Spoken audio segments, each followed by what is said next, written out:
आज हमारे कंट्री की जीडीपी एक बहुत ही अच्छे लेवल पे है। 4.19 एंड 4.25 की रेंज में, ट्रिलियन डॉलर्स की रेंज में हमारी जीडीपी स्टैंड कर रही है, जो कि बहुत अच्छी पोजीशन है उससे। और हमारे ऊपर कभी जर्मनी, जापान में चल रहा है, प्लस चाइना एंड यूएस है, जहाँ यूएस, यूनाइटेड स्टेट्स की अगर हम देखें तो 30+ ट्रिलियन डॉलर है, एंड अगर हम चाइना को देखें तो 20 के अबाउट है, and Germany and Japan 5 trillion के आसपास है। हम ये देखना चाहें कि जीडीपी तो हम ठीक है टॉप 5 में हैं, एंड हमारा टारगेट क्या है, हम किस तरह टॉप 1 पे तो अभी फिलहाल के लिए प्लान नहीं है, बट यस टॉप 3 में हमारा आने का प्लान है।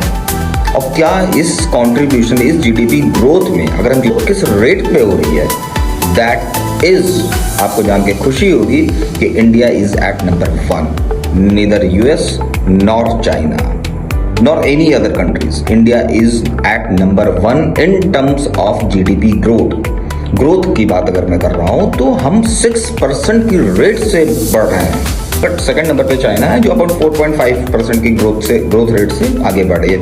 फिर देन यूएस है 2% समथिंग है, एंड देन बाकी सारी कंट्रीज बिलो 1% की ग्रोथ रेट से आगे बढ़ रहे हैं, which is 6.5%। That is very solid up.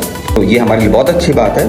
Plus ये होगी हमारी जीडीपी की, प्लस अगर हम उस सेक्टर्स में, पूरे इंडिया में जितने हमारे सेक्टर्स हैं, चाहे एग्रीकल्चर हो, फार्मा हो गया, इंडस्ट्रियल हो गया, उसमें अगर हम पर्टिकुलर रियल एस्टेट की बात करें तो हम अपनी कंट्री को कंट्रीब्यूशन हमारा 7 to 8% है इन होल जीडीपी, जो कि हमारे 31 तक का प्लान है, मास्टर प्लान के हिसाब से हम उसको 15 to 17% तक की कंट्रीब्यूशन देने की बात कर रहे हैं।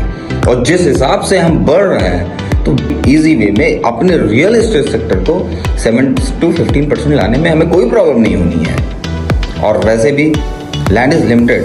अब उसके बाद जो पॉपुलेशन बढ़ती चली जा रही है, अर्बनाइजेशन जो हो रहा है, लोग गांव से उठ के शहरों में आ रहे हैं अपने कामकाज के लिए, रोजगार के लिए, एम्प्लॉयमेंट, एवरीथिंग। सो उन्हें रहने के लिए घर चाहिए, but land is limited, so price तो हमारी बढ़नी ही है। Now we are heading to 17 to 18%, 15 to 17% पर 2031 मास्टर प्लान। हमारा कंट्रीब्यूशन, रियल एस्टेट का कंट्रीब्यूशन होगा हमारी जीडीपी में, which is very good amount. Thank you so much.